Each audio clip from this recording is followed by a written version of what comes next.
We were discussing yesterday morning about this nature of cosmic illusion, and we saw that the problem is not to find another agency to explain the rise of ignorance and its continuance. The question is, if there is one omnipresent reality, how does it tolerate or allow the rise of ignorance and then a continuation of ignorance within its own self?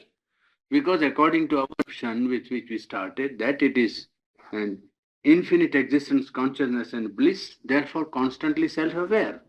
Now, in a self aware consciousness which is infinite, all the time conscious of its own being, consciousness, and delight, how does the phenomenon of ignorance, because we are included now in it, remember, whole cosmos is included in that one omnipresent reality, man included in it.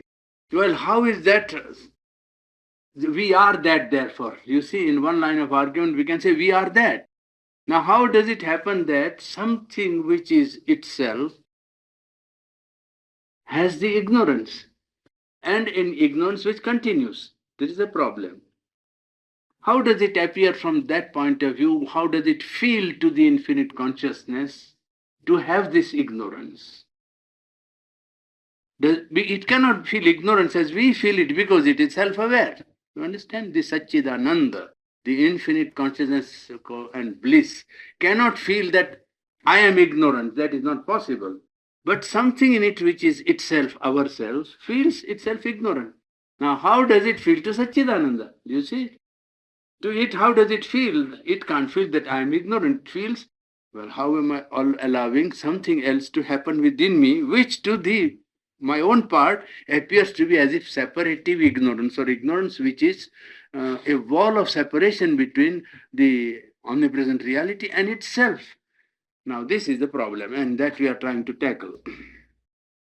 Now, in India, there is a tradition and Upanishadic saying which says that the creation was due to tapas. Tapas is concentration. How did the infinite create the world? Then the Indian Upanishad answers, the Brahman, the infinite consciousness, performed tapas. Tapas is, well, you can say brooding, if you want. A good word for it is brooding. Concentration, we will say in modern language. Better word is brooding. Brooding in the sense of bringing out into actuality a felt potentiality. Something is felt as necessary, potential, something that can be created. And that idea, well, is held in the consciousness, brooded upon, and then it gets a dynamic movement, just as a bird sits on the egg, which we call brooding. Well, it is at that time not absent minded. Most probably, it is conscious of the being that it is, typal being of a bird, you see? And it broods. And this brooding, it is that is brooding on the potentiality of the egg. And when the concentration reaches a certain point, you find that it comes into actuality. So, well, this is a very bad and rough analogy, but it gives an idea of how the infinite concentrates tapas within its own self. Sa tapas taptva idam sarvam atsrujata, Upanishad says, you see. Another Upanishad says, well, ekoham bahusyam, I am one, let me become many. That is a brooding. You understand the idea? I am one, let me become many. That's one idea of brooding. Or it says, tapas taptva idam sarvam asrujata. He energized, he concentrated, you can say he brooded and created this world. Out of the brooding, the universe was projected. You see? Idam sarvam, all this. And then tadeva sruštva tat pravishat. Having created, he entered into it. So, well, that gives you one idea of how the creation of the world is explained in some of the Upanishads. Of course, the idea is only to convey to mind some, vague, well, similarity of the process that might have been at work. But he is now taking up the whole problem of concentration of the tapas. Having created, entered into, and became all these things himself, that is to say. All, even he became truth and falsehood, being and non-being, knowledge and ignorance. Everything that we see, even of the nature of duality, he became. But we are interested in the process of consciousness by which the infinite self-awareness allowed ignorance to rise within itself. That we want to know. Because how the absolute being, allows the rise of an integral consciousness and oneness is there at work. And how does it allow within itself a permission? Is how does it given to ignorance to arise? This ignorance which he describes, manifold and narrowly self-limiting separative knowledge. This is his fine definition of ignorance. The ignorance that man feels is the ignorance, manifold and narrowly self-limiting separative knowledge. A knowledge which separates the being, narrows him down to his own consciousness, and it is manifold. In every center it is ignorant. Mind that it is manifold ignorance. In the sense, matter is ignorant of its existence, so is life, so is man, and so each individual man again of other individuals and of the cosmos and of the ultimate reality. It is a manifold ignorance. One is ignorant of himself. He is ignorant of others. He is ignorant of the cosmic reality. He is ignorant of the ultimate truth. So that it is a manifold ignorance at work. How does this happen?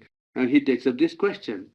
And you cannot say, you can say that this is apparent division, yes, but how does the apparent division come into being?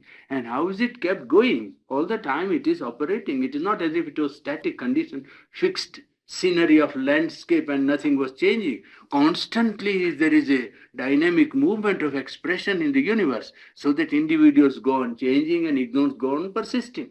So that ignorance not only is allowed to rise, but is allowed to continue. Now this, he wants to say how to explain to ourselves on the basis of one being.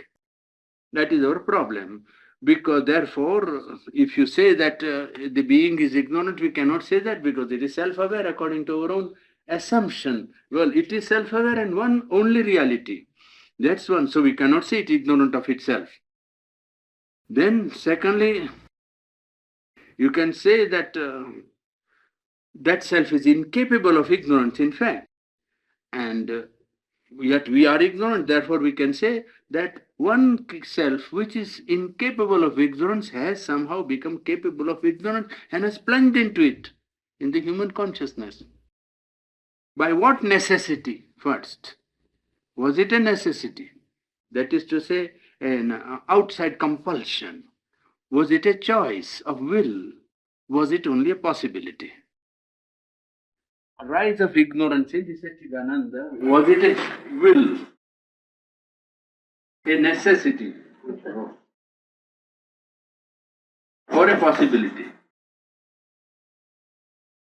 Each one, was it by compulsion that it happened, a need or a necessity, or a will, choice? Or thirdly, if you say, well, was there a possibility that it came into being seen as a possibility? There are philosophies that admit ignorance, but they say that Satchidananda, the ultimate reality, has not created ignorance or has not become ignorance. Mind has created ignorance. We cannot take that solution, because for us, mind is also a part of the Satchidananda. So that is barred out for us. We cannot say mind creates ignorance. No. Mind is within the Satchidananda, and therefore Satchidananda cannot be ignorant. Therefore mind cannot create ignorance. You see, even if mind is an ignorant phenomena, mind cannot explain ignorance to us, because mind is within the formula of ignorance. One, that we rule out. Because we have admitted no two, one only reality. And in the one only reality, then mind cannot come in and create ignorance. Then there are other outlooks of religion and philosophy in which the ultimate reality and individual are accepted as two. They are not one. The ultimate reality is one, the individual is another reality. And the two, there is no unity, or you can say oneness between the two. The divine and the individual are eternally dual, separate. This is also not allowed to us, because from our point of view, And omnipresent reality is the only one truth. And therefore the individual is identical with the Supreme. The three statuses which we have already seen are the individual, the cosmic or universal, you can say cosmic or universal, and the transcendental. And these are one. You see, the one is this. This is an identity, not an equation, but an identity. So that the one that we talk of or speak of or posit in our philosophical outlook is one who stands at 3 points, is triple in his expression or manifestation. He seems to stand at 3 points, individual, universal and transcendental. And it is identical. Identical in the sense of not at all making a fraction of himself on each point where he manifests. Total presence on each point. You see, that you have to remember. It's a mind that is working, and therefore mind says when it is an ounce or portion, it must be divided and small. It is not. The total presence is there on each point of his manifestation, individual, universal, and transcendental. So we cannot admit that also, because the one is the only one integral reality. Well, therefore, the Supreme that we have admitted must know himself, and he must know the cause of ignorance also. Ignorance happens because he intentionally perhaps causes ignorance to arise. Well, if you grant omnipotence, omniscience, and omnipresence, naturally it is the divine's will by which omnipotence omnipotence by which only ignorance could have arisen. Ignorance could not be against the fiat of the omnipotent and omniscient. It couldn't have come into being against omniscience and omnipotence of the divine. And therefore he takes the most rationalist standpoint to explain ignorance by an omnipotent, omniscient, omnipresent reality. Well, if it is omnipotent, it has allowed ignorance to rise within itself. It has permitted ignorance. In fact, it has become ignorance. Now that is the problem. And he says, well, that we have to explain now. How? What is the cause? Why he allowed? No necessity could be outside himself. There must be a will or, well, a possibility. What was the nature of the will? What was the nature of the possibility? There is one explanation more which we have to rule out, and that is, well, people say that all this bother is nothing. It's a pother of the mind. You see, it is all waste of time. There is nothing to bother about. In fact, there is zero, non-existence, and you don't try to create a difficulty for your mind by positing some reality and trying to find it out. As somebody put it nicely, I think philosophy is, what is it, a man looking for a dark cat in a dark night in a dark or something. You see, there's something very fine, which doesn't exist. So he said, why not start with a zero, a void? And then Chavanda said, then void, we would grant the void, there's no harm. But how can void give rise to an order, to a cosmos? The trouble is, if there was all, chaos at work and we saw nothing but accidents happening all the time, but we understand this is no use trying to search, because zero is at the bottom and something all the time happening. It is not. It's a world in which cosmos means order obtains, and our mind is able to envisage a law. Well, if that is so, then it cannot be a zero. Zero cannot give rise to an order. The point is that it must give rise to a chaos or an accidental world. You see, a world in which anything can happen anytime. So if you put an apple in the ground, you get grapes. Then we understand. You see, yes, if you put apple and you get grapes, that's all right. It can happen in the world. It doesn't happen. So then we say that then there must be not zero at the bottom. You understand? We say the standpoint, but we can't accept it. So then, if nothing is the basis and only chaos is not there, but order is there, and if you say it's a disease of the mind, but mind finds an order, so we have to explain this. Let us call that it is unknowable by the mind. Accept that position, he says. We accept the position that by mind we cannot know cause and the process of ignorance. We call it something, the ultimate reality, and the process by which it gives rise is some process. unknowable. Oh, right. He says we start with the unknowable. And we have seen that this unknowable to our mind takes up the aspect of Satchid Ananda, an infinite existence, consciousness, and bliss. That is that something, that unknown. When we try to analyze with the mind the whole process of the cosmos, man's being, and his effort at knowing self and the world, we find that at the bottom of all this, what must be an infinite existence, consciousness, and bliss. The unknowable reveals to our mental search or intellectual analysis as well infinite consciousness and bliss and existence. All right, then if that is so, how does such, ignorance arise in Satchidananda? How ignorance came into this ultimate reality? One explanation can be that take analogy of man, he says. Man can have double aspect in himself. A witness self, which is passive, observer and inactive, active flow of nature, which we call, the prakriti, the nature flow, mind flowing, impulses flowing, ideas flowing, suggestion flowing, active consciousness, witness consciousness, which is passive and static. Could we say that in the Brahman or Satchidananda, a part is static like Purusha and part is active like Prakriti? That he says is not possible, because there can be no Prakriti that is not out, that is outside himself. In man, his whole consciousness is not yet capable of grasping his own nature or governing it. So he separates and finds his nature. And he is also not able to govern his nature completely till he rises to his universal consciousness, because nature that is flowing in him is not individual but universal. The flow of nature, when thoughts come into mind, people wrongly think that it is their own mind. It is the universal mind which is allowing the current or stream to flow, and the mind is open to it, therefore the current is flowing. If you want to control it, you have to rise to a consciousness where you are in charge of the what you call the station dynamo. You see, if you don't go to the cosmic consciousness, you cannot control the current of mind. You can separate, that is possible. So you can stand on an individual station without participating in the flow.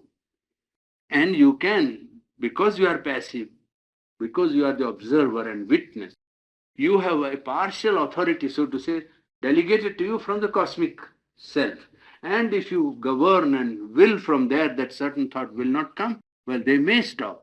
But to give a thorough control, you must be in the controlling station. You see, you must be in the controlling station to really switch off and switch on. Then you know how things happen. You see, well, that is in the cosmic consciousness, and the individual can widen out with the Purusha consciousness to begin with. He can widen out into the cosmic consciousness. And when he is in the cosmic consciousness, then he knows the origin, he knows the control, and so on. Now, here he says this is not allowed to us to posit this in Satchidananda, because there is no nature which is outside himself that he can observe as flowing and himself separate. There is only one omnipresent reality, whether static or dynamic. What you call static, really speaking, is nothing but a fixed aspect of the dynamic. Even scientifically today, this table we say is static. It's not static.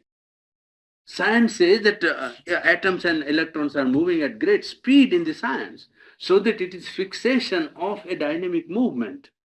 It is fixed dynamics that appears as status. This is the whole interstellar space. Every day is repeating itself, and you say at certain night, on a certain night, certain constellations will be in certain position. They are not fixed there. They are moving all the time. And when you see them as fixed, even then movement is taking place, and an intense movement is taking place. So that to us, when we say status, it only means fixing of the dynamics, or a movement that is, a dynamic movement which is seen so constantly as to appear to us as if it was not moving at all. It is really moving all the time.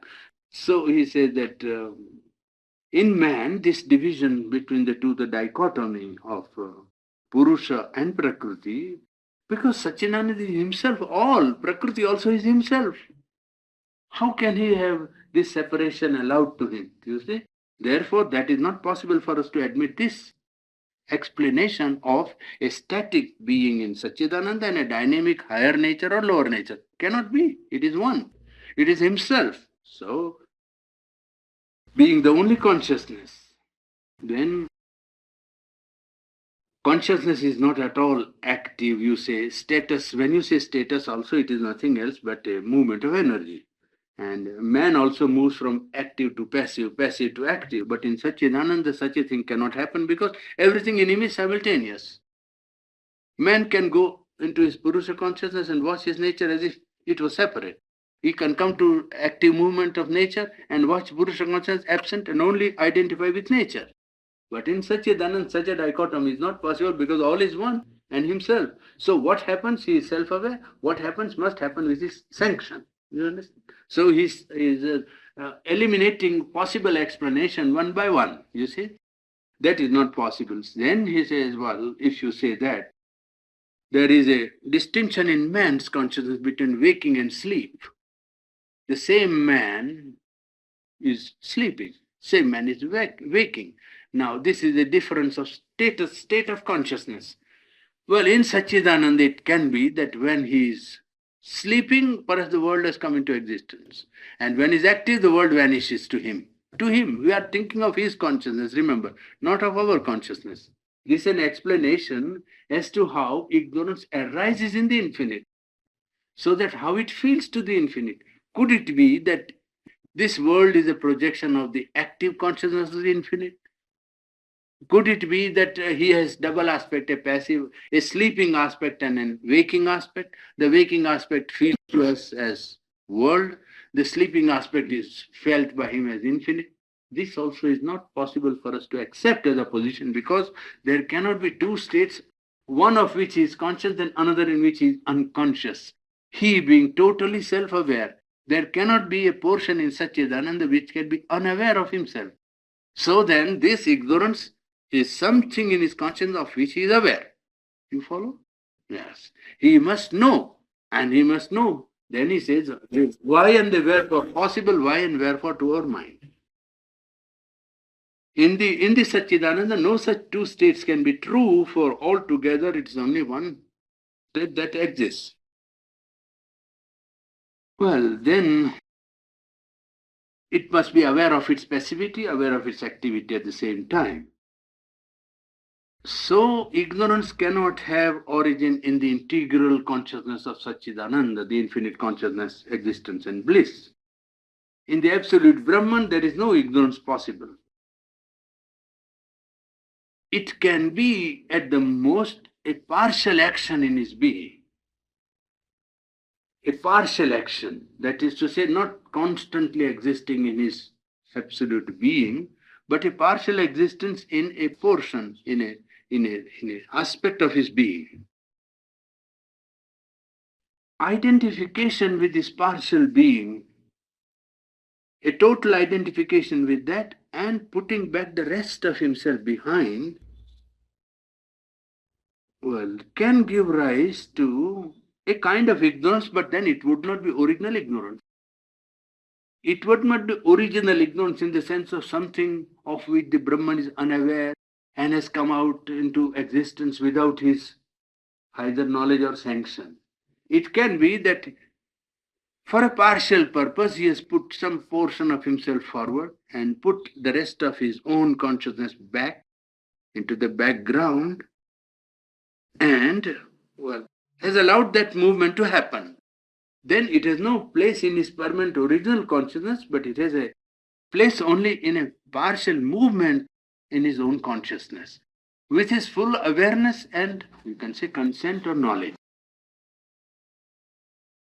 Yes, yes. Ignorance, therefore, is not original ignorance or primal ignorance, but it must be a subsequent movement when it moves into manifestation. Now, can multiplicity be the cause of this ignorance? Because the one became many, could it be that the many forgot identity with the one, or the one forgot identity with the many, or each one of the many forgot identity with the others, you see? And was it because of this self-forgetfulness that ignorance arises? One and the many, could it give rise to ignorance by self-forgetfulness on the part of one, self-forgetful on the part of the many? Each of the many, again, self-forgetfulness of each other. Could it be the cause of ignorance? Trying to analyze it. Well, really speaking, many are the one, and multiplicity of the Brahman is not the origin ignorance of the Brahman, because it contains all at the same time, one and the many. One and the many are not one is on one side and many are on another side. One and many coexist at the same time. So that consciousness of the one and consciousness of the many, each one of the many conscious of the one must exist at the same time. Each is aware of the oneness. So individual consciousness in the many is identical or equal to the dividing. When mind divides and identifies itself with the form, mind divides the individual consciousness and completely one with the form, body or life or mind, then ignorance can arise. But then what is a form? Because form must be Satchidananda. You cannot deny, you see the complete identity. What is a form? It is a formation of energy. Form is not something that comes out of something else. It's on energy. Energy is consciousness. And then force of consciousness moving all the time, that is what you know as energy. And then it must be that energy is concentrated. And by concentration brought about this form. The supreme consciousness of the infinite has concentrated, and the form is the result of this concentration of the original energy. We say, people will say material energy, but there is no material energy now. We have only one Satchidananda. You see, it's conscious energy. Then the form is a creation of a concentration of this infinite, well, original consciousness, energy. And this concentration must be purposive. It cannot be a concentration by accident, you see. The concentration is intentional. Concentration is like brooding, you see. It is a bringing into existence something which it wants, and therefore it concentrates, creates a form of energy, which to us appears as a form of matter. Really speaking, it is form of energy. And this force creating the form, and that becomes the physical basis of division. This concentration of the infinite consciousness, infinite energy, creating the form, becomes a physical basis of division, you see, to our consciousness. Ignorance, well, originates in this self-absorbed consciousness of the original tapas, original energy. Original energy absorbed completely into the form gives rise to the basis on which, well, what we feel is ignorance arises. It is an intentional concentration there, meant for some purpose. To the consciousness, it is an intentional consciousness. Concentration, brooding. And by brooding, it maintains that concentration there of the form. Well, the form separates. And ignorance is nothing else, but it originates in this self-absorbed concentration or brooding of the infinite. You see, in a separative movement of force, a separative movement of force is allowed in the concentration. And this separative movement, creating a basis for division, gives rise to what we feel as ignorance. Now, what is this exclusive concentration or self-absorbed concentration? We must know, because how can the Brahman, he is not an individual human self, but a total divine and infinite self, and it maintains the form by a concentration of its energy there. Ignorance can therefore only be a partial movement or a part movement, in which part of the being is put behind and a part of being is put forward. Satchidananda puts some concentration of himself, his own energy forward, and the rest of it is pulled backward. Excluding the rest of his awareness and putting forward a partial being or a partial knowledge of himself, even in concentration or brooding, well, seems to create what we feel as ignorance. If we say that you get into the consciousness of the one, excluding the many, yes, then partial ignorance can arise. If you go into the consciousness of the many and keep out the consciousness of the one, yes, you can say ignorance can arise, partial ignorance at any rate.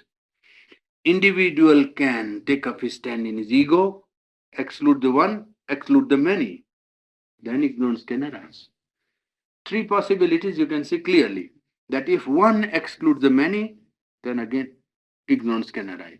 If the many exclude the one, ignorance can arise. Or if the individual, ego taking up a individual independent stand, well, excludes or keeps out the knowledge or awareness of one and many, then also a multiple ignorance can arise. But such an ignorance would be only possible in nature, not in Satchidananda, he says.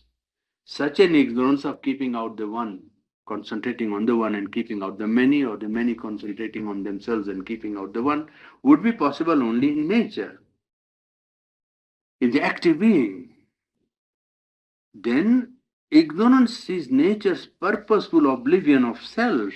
If that happens in Satchidananda, then it must be that nature's purposeful oblivion of self and of all, leaving them aside in order to do solely what nature or this purpose has something to do in outer play of existence. In some play of existence, it has to do some work. And in order to do that, it is only pulling back the greater concentration behind and putting forward an exclusive concentration in front, a self-absorption, so to say, of energy. In the infinite awareness, this power of concentration and self-awareness is always present. Tapas, as you call it, power of self-awareness, power of brooding. It's always present because it is constantly breeding on the infinite content of its consciousness. It is an infinite content, and the power of tapas or the self-absorption is all the time present. It can concentrate and absorb on one point, on another point, on third point, and fourth point, on million points. It can absorb its own consciousness, and that absorption being that of ultimate reality gives rise to an actuality in the process of the cosmos. In the process of the universal flow, all that is power of concentration or tapas, power of brooding or self-absorption creates, becomes a reality. Because it's not mind that is absorbing itself or self-absorption, or it's not mental. In the mind, if there is only a will, it may actualize itself or it may not. Because mental power of concentration is limited in its capacity to turn itself into a reality. But this being the concentration of an absolute omnipresent reality, each determination or each self-absorption is charged with the whole power of the infinite. You see, it is automatically sent out, so to say, with sufficient power to realize itself. It cannot be that power to actualize itself is inadequate. The will, knowledge is there, but the will is not there. The will is there, but conditions are not ready. There is no such thing, because it's a determination or a self-absorption of the infinite. Therefore, each determination or each self-absorption is charged with the power of self-realization, or what we call materialization. It doesn't require any outer help to, well, it's like a seed. You take the instance of a seed. You see, there is nobody to tell the seed that you have to become this plant. It is there. Because that determination has gone out from the self-absorption concentration of the Supreme, and it is there all the time, constantly working, you see. So, it is present in the infinite awareness, this power of self-absorption or concentration. And if you say essential power of, let us imagine now, he says, the Satchidanand essentially conscious of himself. When he is essentially absorbed in himself, it is complete, absolute silence. And when this absolute silence is projected to manifestation, it becomes unconscious. At one hand, you have absolute silence in the essential concentration. When he is absorbed in his essential being, the omnipresent reality, self-absorption takes place, and it is absolute being, well then, absolute silence. The same translates itself here in the cosmos as in conscience. It is also complete silence in one sense. Silence in the sense of, well, non-expression of the being. Silence means not non-being. Remember, silence is not non-existence. Silence you cannot ask. In the silence, the consciousness is held back from expression, from manifestation. Silence is not non-existence. Silence is not non-being. Silence is not void. Remember that, because many people mistake when they say silence means nothing. No, silence means the whole content of being held back from expression. That's all. Well, here in the essential concentration of the Satchidananda, well, the whole thing is held back. Here also, the whole thing is held back. Only to the mind it appears in conscience. Probably the same silence is there. Absolute silence of the self. Two ends of the same concentration appear into the mind, one end silence, another end appearing as inconscience. Supposing it concentrates and absorbs itself integrally into its total aspects, then what it will take, it will be conscious of its total truth consciousness, or it will be conscious of its infinite existence consciousness and bliss. On this side, it will be conscious of, well, the supermind, the truth consciousness.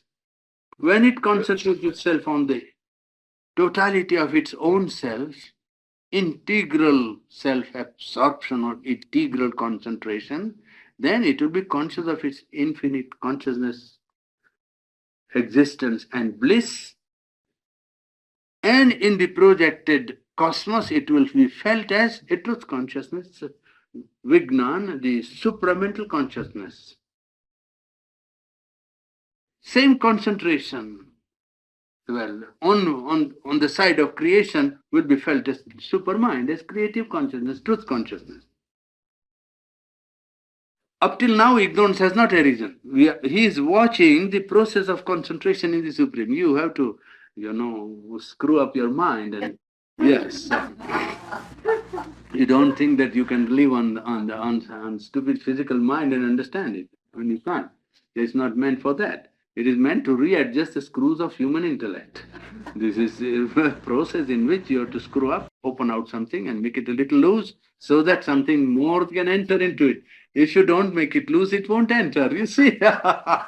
Because he's asking you to participate with the concentration of the Supreme. Now, how is a little creature to participate in the concentration of the Supreme? Well, it is because a great light is there and he is the incarnation is there, therefore he is able to give you. Nobody can perform this feat, it's it is the greatest miracle, but somebody who brings the light says, how it feels, all right, I'll tell you how it feels. Only you change your mind a little and then you will be able to follow, otherwise not. Yes. A concentration that is integral in the Supreme gives rise to truth. Up till now, ignorance has not arisen, he says. Look. Huh?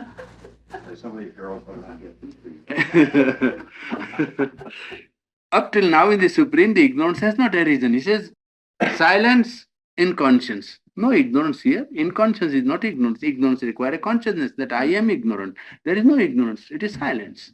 Well, integral consciousness of infinite being, consciousness and bliss, truth consciousness. There is no ignorance in the supermind. Nothing. It's all truth consciousness giving rise to a true world, real idea, as he says in Life Divine. He calls in the Life Divine this truth consciousness is working real idea, not mental idea. Then he says that so, if now he takes up the position of a multiple concentration, that is to say, a global over mental consciousness, what Mother puts it as the global thinking. You see, if in his global self he concentrates, total being, puts it, the whole cosmos and the lower world and it's a contact of the higher world together, in the global consciousness, there is an awareness which is over mental awareness, global awareness of the cosmos, and also something above the cosmos. The two exist. And then when he puts in a separative consciousness or separative self-absorption, then ignorance becomes possible. A separative self-absorption, an absorption in which he separates a part of himself from his own being and says, now I will put it out for the time being. But in that case, ignorance arises. Ignorance doesn't arise so long as he is concentrated or absorbed in his essential self, in his integral self, in his multiple self. It is only when separative self comes into being, or separative self-absorption comes into being, that ignorance can arise. In the absolute, all these are held together, remember. Now we go to the absolute after. The essential concentration, integral concentration, multiple concentration, separative concentration. All these are held at the same time in the indivisible absolute consciousness. They are not, as it were, gone out of his hand and lost, so to say. All the four. Yeah. The essential, the integral, the multiple, separative. All that is held together in the indivisible, infinite consciousness. So there you find single indivisible being, in which it is felt as if it is extension, diffusion, dispersion, distribution. He holds it. How does he hold it? Extension of himself, silence to silence, diffusion of himself, dispersion of himself, distribution of himself. Well, then you see that's how it might feel. It is held by one concentration, total concentration. And when a wall is created, you see here, exclusive concentration on or in this subject is not denial of the spirit's awareness. When exclusive concentration takes place, the spirit is not denied. Only when a separative wall is created in awareness, then the rest of the self is felt as if outside. In self-awareness, if you create a wall, and the rest of the self is left outside the wall, then you feel within the wall or outside the wall something which makes you feel ignorance, because part of the self is left outside. When a wall is created in awareness, then the rest of the self is put outside the wall, then what we call ignorance is produced or created. What we feel as ignorance comes to be created.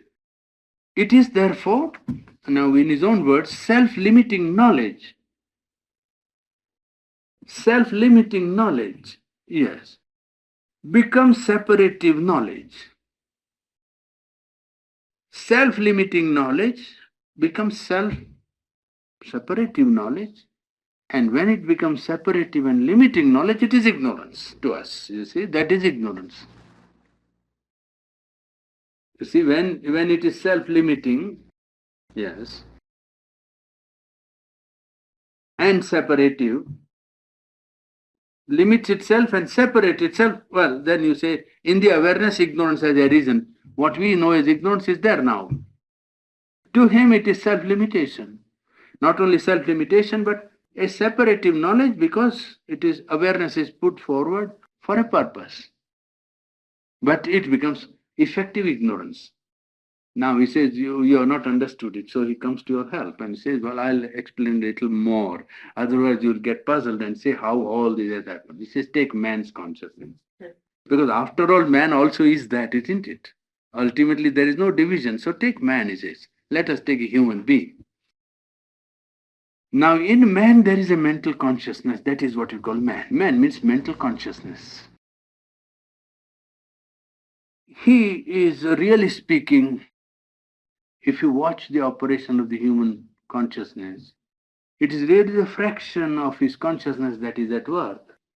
And behind, the whole sea of consciousness is unexpressed, isn't it? Man has within himself the subliminal, he has within him the superconscient, he has within him the subconscious. All that is there, but when we see man, we see only a fraction of his consciousness operating.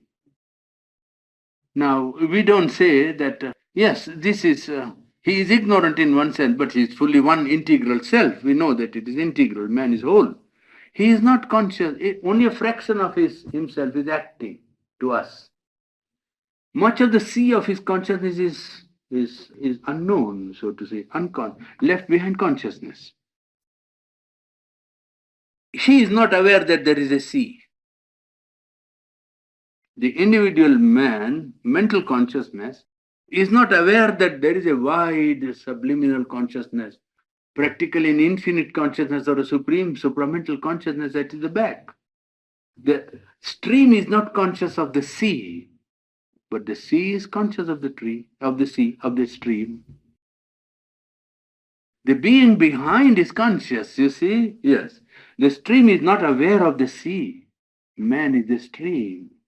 And the concentration of his consciousness on the surface, it is unaware of what is behind. It is absorbed in the exclusive concentration on the surface consciousness, and yet the sea acts in that limited part which is put forward. It is not independent, it's not cut off from the sea. He is not aware. He is not aware, but the sea is aware, and it is there working through his conscious part, isn't it? What is acting in his surface consciousness, which is limited to his little vision, is the power of the sea. There is the total consciousness. Yes. He is unaware of what is behind. He is absorbed in the exclusive concentration, and yet the sea is acting in him, and it is the sea that is not ignorant. Sea is not ignorant of what is happening. The surface consciousness is ignorant of what is happening. Now take that back to Satchidananda, and then you will see that the sea is not conscious, but the surface consciousness is unconscious of what is happening, you see. Limited practical self-oblivion, in fact. It's a limited practical self-oblivion, which is the meaning of exclusive concentration of tapas. That is a total man. Total man is the indivisible sea of conscious tapas lying behind. That is really the total man. But what actually takes place is a fractional man. It's a limited man on the surface consciousness. The total man is wider and fully aware. Well, the surface man is quite unaware. Now, this putting forward of a personality from behind by the sea of consciousness as an individual is an act of exclusive concentration for a purpose. Because if total presence was there, perhaps the man would not be able to act in the present. Yes, you see. For instance, man lives completely ignorant of his past and future. He only lives in the present. Take only one aspect. Now he says, supposing the whole of the past was living with the same intensity as the present, he would find very difficult to act. Very difficult to act. Supposing your childhood, from childhood to now, the whole of it was in the range of the present. Well, you would be seeing so many things and aspects of your own self that in a situation that is given today, you will find very difficult to the whole past actually present, well, how to decide what to do. But all that is held back. It's not destroyed. It's not non-existence. It's not that it is gone. It is not as if it is dissolved. No, it is there. But it is held back. It is put back. And only a point is put forward of consciousness so that it deals with the present. Well, then you deal with it as if you are meeting a new situation, and a situation in which your total consciousness, which is absorbed in your own being, I mean the exclusive concentration in you, which is the Satchidananda in you, is able to decide as if, oh, I have to decide now this particular point. If the total was present, the purpose of manifestation would not be served. Don't you see the point? Yes. Now, that is what he wants to say. One point, that if the whole past, present, and future was present at the same time, well, the true being knows all that. The true being of man knows past, present, and future. It's not that it doesn't know. It's not ignorant. It knows. But living in the present is necessary, and therefore, exclusive concentration on the present moment brings about the practicality and practical result. Otherwise, pragmatic truth would be lost, and it would not fulfill the purpose of assuming the individual role and giving one particular being a name and a form and a function, so to say. Now, take another aspect of man. Take a human personality, he says. One individual plays many parts because he has many personalities in him. Man is never simple, uniform, unitarian. He is multiple personality in the same being. Man is, brother of somebody, father of somebody, husband of somebody, member of a club. He is a member in a service cadre. Each is perhaps a different personality. You cannot say that all man is one and the same everywhere. No, the man in the club is not the same as man in the house. You see, so that the man in the laboratory, for instance, is not the same as one who plays golf or play under table tennis. You see, it's not the same personality. Now, this even man, the superficial man, plays many parts in his life because he has many personalities. He can be an actor, poet, soldier, or as we said, so many different personalities of man. Now we say take these different personalities. In one sense, you can say in each personality, the whole man is acting. It is not as if he cuts himself into one part and the rest of it is cut off. No. The whole man becomes a player. The whole man becomes the actor. But he becomes the actor. His whole concentration, exclusive absorption of concentration is on that personality. Do you understand? He is not acting with his only one, he cuts off his part and say, I am only, no. In order to be a successful player or actor, he has to put his whole concentration into it, remember. He cannot become effective if he holds himself back. But in that limited concentration, it is he who has to put himself forward, whole of it, so that he is integrally present. And yet, it's an exclusive concentration and a self-absorption. It is not as it were all his being is present. If he remembers in the laboratory that he is somebody's son or husband of somebody, well, he won't be able to carry out his experiment well, you see. So in order to be a successful discoverer, he has to be completely ignorant of his whole total being, though the concentration that is put forward in his personality, which is put forward, is the concentration of his total being. It's not a part concentration, as if he says, oh, I repeat one concentration there and another concentration here. No, where he is total. It is a total concentration that is present. Now, past, present, the part of man as a poet or actor or anybody, you see, is only a separative determination of his own self, of his tapas, of his concentration. He has not yet created a wall. When he becomes an actor, he has not created a wall between his other personality than himself. Wall is something that he can pass. But supposing by some chance he has exclusively concentrated on one aspect and created a wall, that would be real ignorance. That would be real ignorance. He would say, oh, I am only an actor. The capacity of being an actor is the result of his total self, remember. And yet the concentration, exclusive concentration of his own being on that part of his personality, if it creates a wall and succeeds in separating the portion of his own personality from his total self, well then effective ignorance has come into being. Then he's ignorant really because he has forgotten his true self from which this projection had been forwarded or put forward. Well, man can go back to his total personality, and the whole wall is something that can be dissolved or broken. You can remove the wall. Complete self-forgetfulness can be the result of an exclusive concentration. If you say a soldier completely forgetting himself on the battlefield about everything except the fighting and the charge or whatever his task is given to him, Well, that gives him maximum effectivity. And if he becomes completely forgetful of his other self, it is ignorance. That becomes ignorance effective. The poet or the anger coming into man, you see, it is real. This separation is real, but it's not the whole truth of the man. The whole truth of the man is that he is one. Whether he is, even if he forgets himself, the total self is not destroyed, it is there. Self forgetfulness is only a temporary movement in normal operation of this ignorance. Now, universal consciousness can carry this self forgetfulness to an absolute point.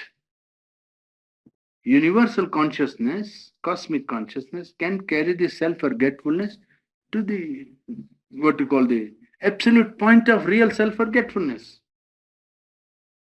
That is to say, then it becomes inconscience. It becomes complete inconscience.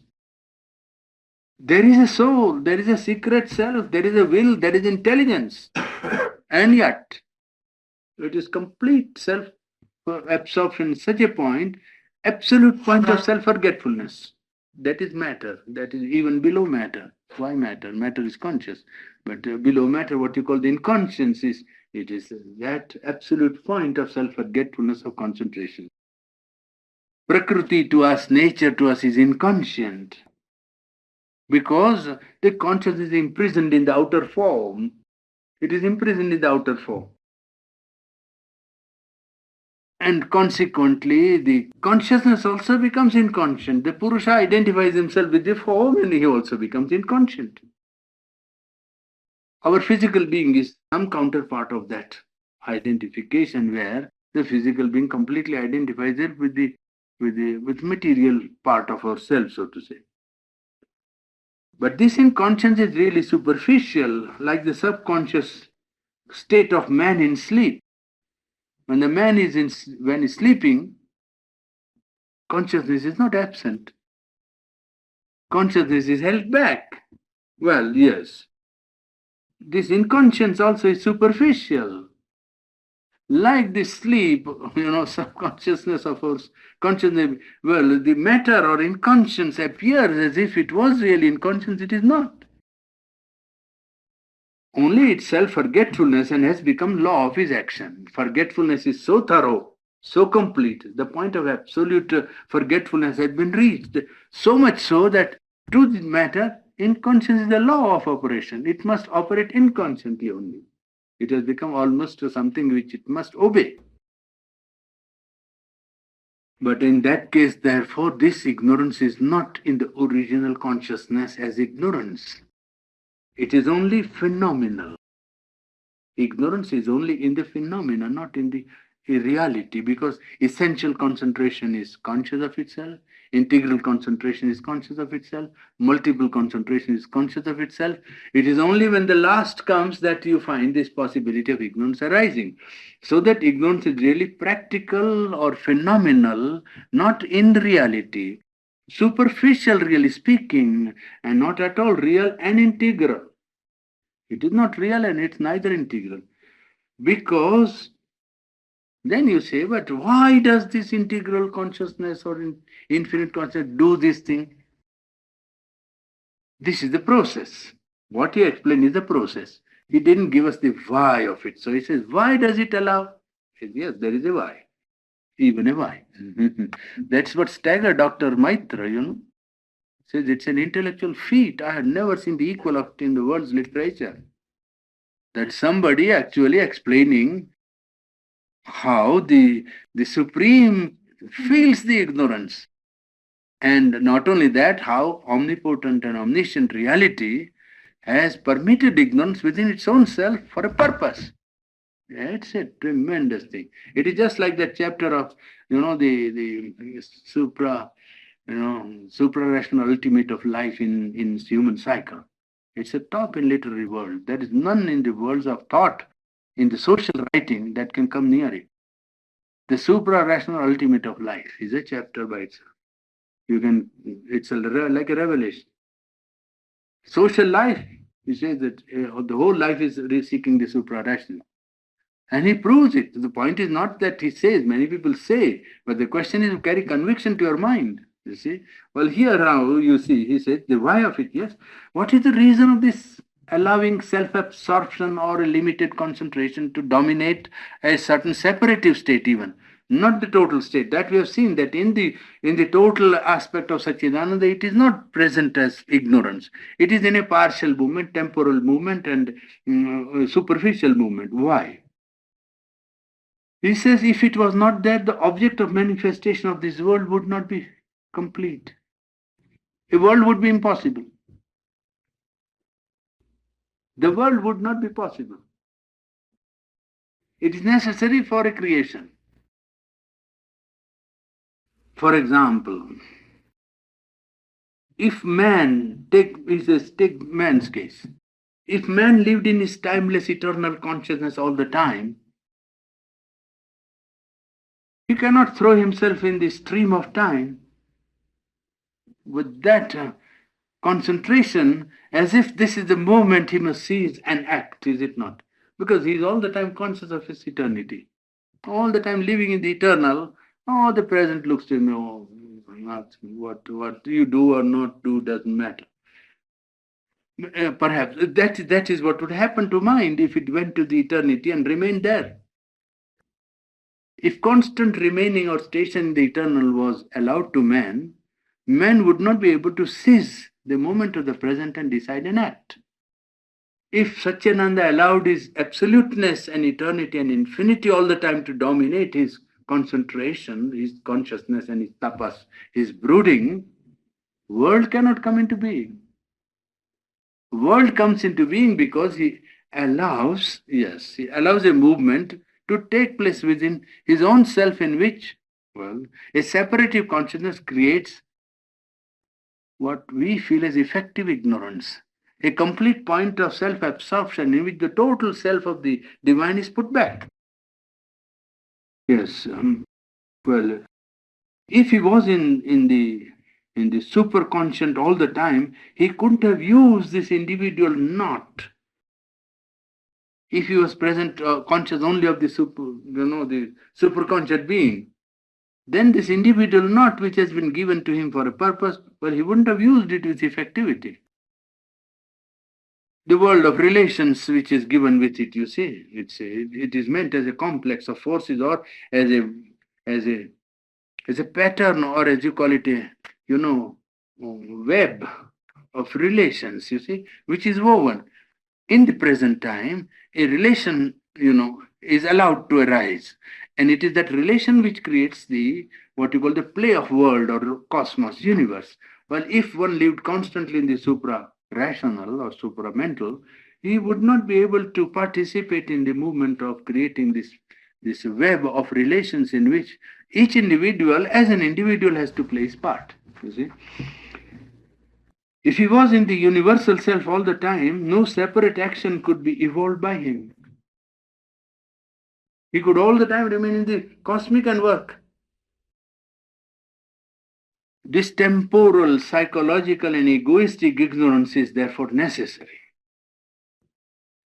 Temporal, egoistic, and psychological separation means which ignorance is necessary, because purpose is to trace the cycle of self-oblivion and self-discovery. Self-oblivion, it has absorbed itself and forgotten. So there is self-oblivion. Now, through the self-oblivion, evolving mind and light and so on, it traces self-discovery. From self-oblivion to self-discovery. You see, that is the delight of this Satchidananda. That complete self-oblivion in the inconscient, in the human separative ego consciousness, and a self-discovery back. Well, that is the movement of delight in the indivisible. It has not divided itself at all. You see, it's a rediscovery by a self-oblivion and self-discovery. To find himself in the apparent opposites of his own being, so to say, well, that is why the Satchidananda descended into the nescience. Into the nescience, complete inconscience. Nescience is a further degree of inconscience. Nescience is opposite of consciousness. Inconscience is absent of consciousness. Subconsciousness is the lower state of consciousness. Remember, there are strata of unconsciousness which you have to know a little. You see, it would be something like that. If inconscience is here, it will give rise to matter from it, you see. But below inconscience there is nescience. Nescience is opposite of consciousness. Opposite of consciousness. This is absence of consciousness.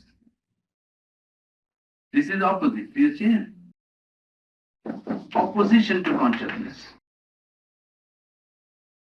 And in matter you don't see any consciousness. It is inconscient but subject to law. So there it is inconscient, but inconscient that has brought a degree of intelligence or will to earth, you see. Matter is not complete in conscience. You see? The subconscious that you feel is below the level of consciousness, which is quite different.